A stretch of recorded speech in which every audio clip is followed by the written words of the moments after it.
Hey, what's up, viewers? Patrick from Ball vs. Back to video, and this is episode 1 of Beauty Week of Ball vs. Today's verse comes out of Psalm 139, verse 14. It reads, I praise you because I am fearfully and wonderfully made. Your works are wonderful. I know that full well. And here it is again. Psalm 139:14 says, I praise you because I am fearfully and wonderfully made. Your works are wonderful. I know that full well. And that's what verse means. So this morning, let's get right into it. We're basically going to be looking at beauty. And without further, the question is, what does the Bible say about beauty? Well, here's the answer. Basically, to define what is beauty is difficult. Why is it difficult, you may ask? Well, because beauty is, as the old saying goes, in the eyes of the beholder. What is beautiful to us may be ugly to another. To regard something as beautiful, it must meet our own definition and concept of beauty. The fact that beauty is an individual concept is understood clearly by all. However, many don't realize that God's concept of beauty is also his own.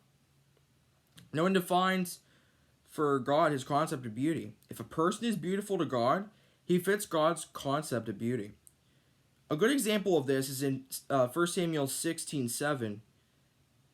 And before I read the verse, here's a little backstory from the verse. So Samuel is basically examining Jesse's sons, and Samuel is basically looking for the next king of Israel. He was impressed with one of Jesse's sons. The name is Elabs, I think. And God is telling Samuel, here's what God tells Samuel in 1 Samuel 16:7. It says, do not consider his appearance or his height, for I have rejected him. The Lord does not look at the things man looks at. Man looks at the outward appearance, but the Lord looks at the heart. So what does that verse really mean? Well, a good example of this would be people when people marry, they're looking for, for girls are looking for a guy, to trust and respect. There's a lot of things that guys want to look for from girls, and girls look for things that guys from guys in order for them to be married. Basically, he's not just telling Samuel this, he's telling us this also. And God says, he starts this verse with, do not consider his appearance or his height. So when God's looking at us, he's not looking at our appearance. God doesn't really care what we wear, whether it's shorts, sweatpants, regular pants, long johns, or anything like that. God's not looking for that. Not even his height. God doesn't care if you're this feet tall or if you're this feet tall, because God has rejected those people. The Lord does not look. God doesn't look at things that the man looks at. Man basically looks at the outward appearance, but the Lord, he looks at the heart. God basically looks at the heart. Nothing in a person's outward appearance that does not impress God.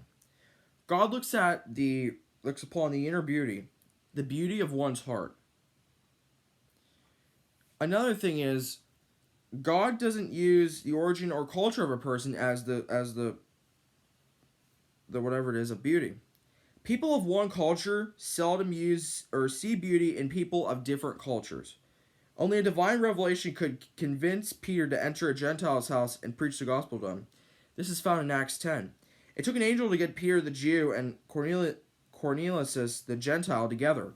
Only a divine sign convinced the Jewish witness that Gentiles unquestionably had the right to be God's children. When Peter says this in Acts 10:34, here's what he says. I now realize how true it is that God does not show favoritism.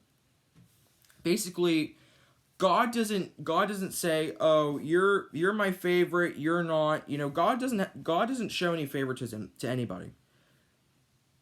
And and basically Peter says, "At last I understand. God accepts those who revere and obey him. His concept of beauty is different because he ignores cultural preferences and also prejudice." And more of that will be in the next video. And the verse to leave you with today, this is in 1 Corinthians 13:7, and it says, "It always protects, always trusts, always hopes, always perseveres." And that's good for today's video. Thanks for watching. Until next time we meet again, viewers, in every way, God's way is always the best way.